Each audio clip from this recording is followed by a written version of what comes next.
We are celebrating early television today on Northern Kentucky Magazine. It's Larry Smith Day right here on ICN 6. And not only are we joined by Larry Smith, who we all have known and loved for all of our lives, but also Wayne Martin, whose very inspiration is sitting right next to him. Not Hattie especially, but Larry Smith. Actually, it is Hattie. And Hattie is the first thing I remember seeing on TV. My mother turned on the TV set one morning, the Uncle Al show. Sure. And there was Hattie the witch, and she knocked Uncle Al's hat off his head. Steal Uncle Al's hat and throw Humpty Dumpty off the wall. And that was it. I was fascinated by this character, and I didn't know what a puppet was. I didn't know what a puppeteer was, but I knew that's what I wanted to do. And I should say, I thought Hattie was real for the longest time. I mean, they became characters. They became his siblings. Oh yeah, but I was a weird kid because I knew all the I knew all the other characters were puppets, but Hattie was real. Really? And so later that year, my mom took me to the Uncle Al show, and I had no interest in doing the hokey pokey or any of that stuff. I wanted to jump up and down. Yeah, I wanted to get backstage and wiggle your fingers and meet Hattie.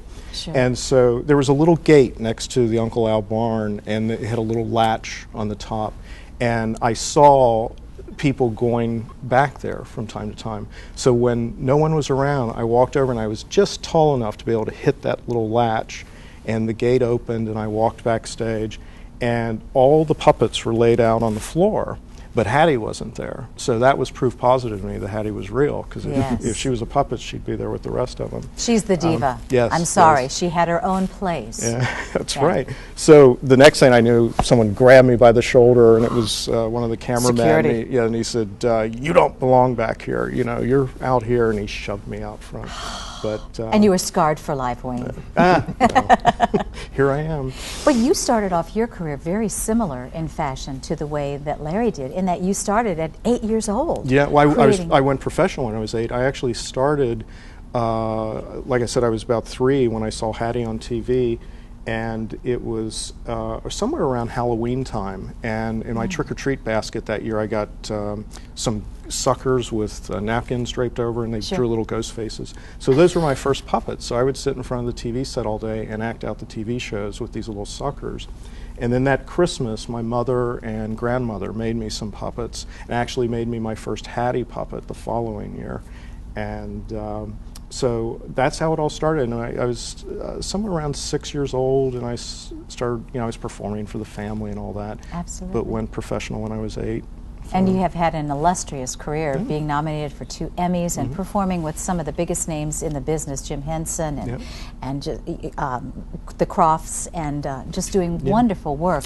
And it all began with seeing this man on television. Well, Larry, I got a letter in the mail one day, and I think I was 8 years old, and it was from the Puppeteers of America telling me that Larry had made me a member of this organization. And I knew nothing about it.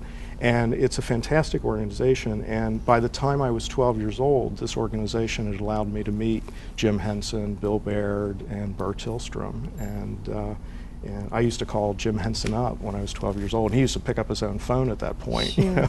And then years later, I did one of his movies. To be a member of that illustrious club, it must have been such a focal point. I mean, like a changing point in your career. Yeah, I mean, I was only 12 years old, and I'm meeting all these greats, so I mean, I was on cloud 9, and it's all because of him. It's your fault, Larry. Talk about the difference in the way, when you were doing your puppets, whether it was a simple sock that would come to life and be a character, or whether it's someone with such an incredible face like Hattie or Snarfy, who we all just adore because he's so dear.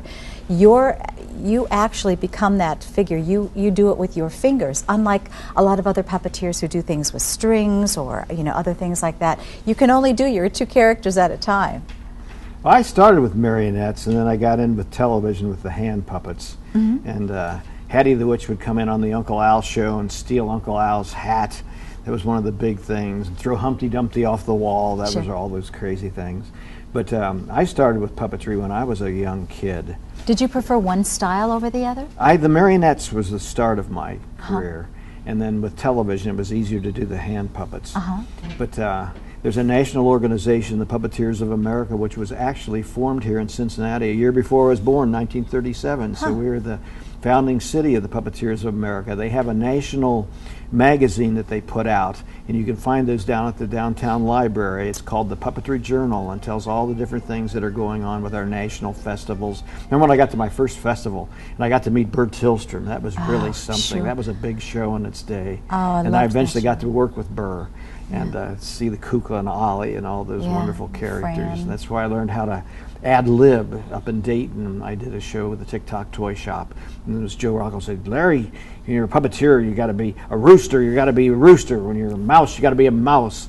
And, but the thing is, you know, in any acting, any character plays off the other person, so you don't have to think for both people. But you do. You have to be this person and this person, so you're ad-libbing with yourself. It's like a split personality. It's like a nightmare at times, I'll Yes, tell you. it is, and we have you at the exact right place, on the couch for therapy as we speak. And we're going to dump to a little stock market therapy with Pat Crowley when we return to Northern Kentucky Magazine, and then we'll be back with Larry right here. It is Larry Smith Day on ICN 6.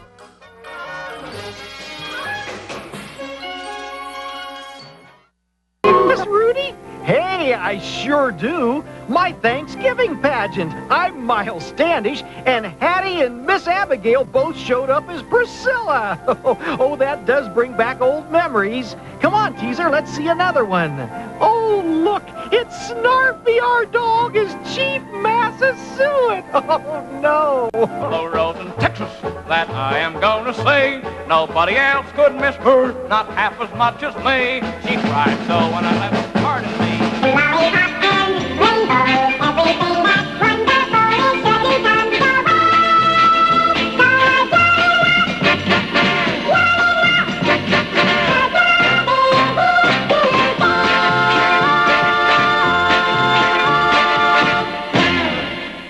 And it is Larry Smith Day. Our tribute continues right here on Northern Kentucky Magazine. We are, of course, joined by Larry Smith.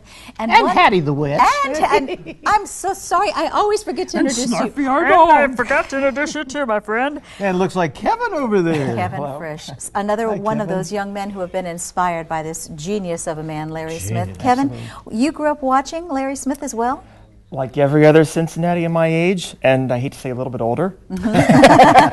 We all grew up watching Larry Smith and believed those characters were alive and real. And I have to say I'm kind of disillusioned and amazed all at the same time today. Because you find out that they're not real. Well, they are, but they're all you. Yes. And that's what makes it amazing, what you were saying before about him being able to split his personality into these different. Exactly. And to go, I can't do that. Character to character. I mean, when you think about an acting scene, when you have two characters who are thinking independently, you can play off that actor. And if they do something unexpected, then you are brilliant and react accordingly. But you have to be brilliant with yourself. That time I remember when I got the wrong voice with the wrong puppet. I bet that would happen. Hattie said, "I didn't know you could talk like so-and-so." Of course I can. And so you were behind a screen, and we children never got to see you being that person. Just did the blood all run down to the bottom of your arms, Larry? I was always watching a monitor to make sure they were looking at the right place. Absolutely. There we are, right there. Oh, there we go. Get Hattie at a good angle. Right there. Now, when you did things like we just saw, those three little mice that were all singing in harmony, you had to pre-record all that, and they had to double your voice and then speed Well, it those up? were records. We did the contemporaries, it was called. Those were all the new songs that were out. And we had puppeteers working with us. That was the hardest part, getting everybody all together, making sure, and watching monitors to All make the sure the elements. puppets were looking at the right place. Right, getting all those elements together to create one scene. And I'm sure you saw all that magic, and that's what inspired you to do what he started off doing, and that is the marionette puppets. Yep. I got no strings to tie me down. You knew I'd break into song somewhere, Kevin. Puppet man. I was not afraid of that. We've got a little collage of music we could present. Now, this gentleman is unnamed. How dare you? He's not named. He's actually very brand new. He's made for a commercial, yet to be aired. And but he's molded from the same head of one of the puppets that Larry, when he comes out to the shows, he likes. It's a little puppet that last show I was on, we did the puppet that worked his own little marionette. And Larry always compliments me on that, so I thought I'd bring that for Larry today. Didn't he kind of look like Dick Van Dyke there, Larry? Yeah, Another Johnny one of my Carson or heroes. something. Yeah, Johnny Carson's got that. Oh, his eyebrows. He's got the little eyebrows, Oh, yeah. like Hattie the Witch did. Right? See, now I can't turn to the camera like you do because it's opposite when you look at the monitor. Let's see, here we go. And then his eyes move side to side. Oh, yeah. Kind of got a little automatic eye move. I got the strings crisscrossed on the outside, so they'll do that. And I love how you started off doing the paper mache. This gentleman, although his face might be paper mache, or is it resin? Sometimes I use paper mache. His is wood filler. Wood filler. We used to use a brand name Plastic Wood. And Celastic. Yeah, it's elastic. But his is wood filler. His head is feathers, or the hair is feathers. I've got a lot of friends like that. You got some feathered- Yeah, feathered- absolutely. feathered- I wanted to show his leg if we could, because Sure. the wood that you use in his leg, to Easy me, does it. I'm so, da da da da da da da. Look at Pull up a little higher. the beautiful burled wood. He's got a little birthmark right there. Yes. Look, I mean, that looks like the same balsam wood that they make bats out of, or There's just pine. just pine. Yeah. Beautiful. And sometimes And use bass. We look use a at lot his of bass little wood. joints here, and you do all of that mechanics yourself, and his feet. Ball and socket Yes, joints. ball and, yeah, we do ball and socket, tongue and groove. What else we got? What was Leather. Trunk fiber was the original. Trunk fiber is what we stuff used to did. use for the tongue and groove. But Really? yeah, it's a little wood carving there. Absolutely wonderful. And you do all that carving yourself. Oh, yes. Just as he did Some all of them are that. cast out of plaster of Paris molds. I was over at his workshop one time and it looked just like mine. All kinds of plaster and everything. I remember when I first learned how to make paper mache and then into Celastic, I learned through the Puppeteers of America. And acetone is the base of that. And I didn't know it, but I was high on Celastic and plastic wood. My mother was saying, "Larry, you got to go to school in the morning." I'm just making my puppets in the basement, Mom. I keep inhaling all that. I'm taking it all in, Got to be Mother. careful with those things. Lots of Abs- fans and things. Did you create any of your puppets from anything that was inspired by Larry? Oh, the inspiration goes deep. I don't know if you could see it on the surface, but I'm sure, growing up with Larry on television and being a product of the 70s, there was quite a bit of puppetry that came out of the 70s. Bill Baird and Yeah.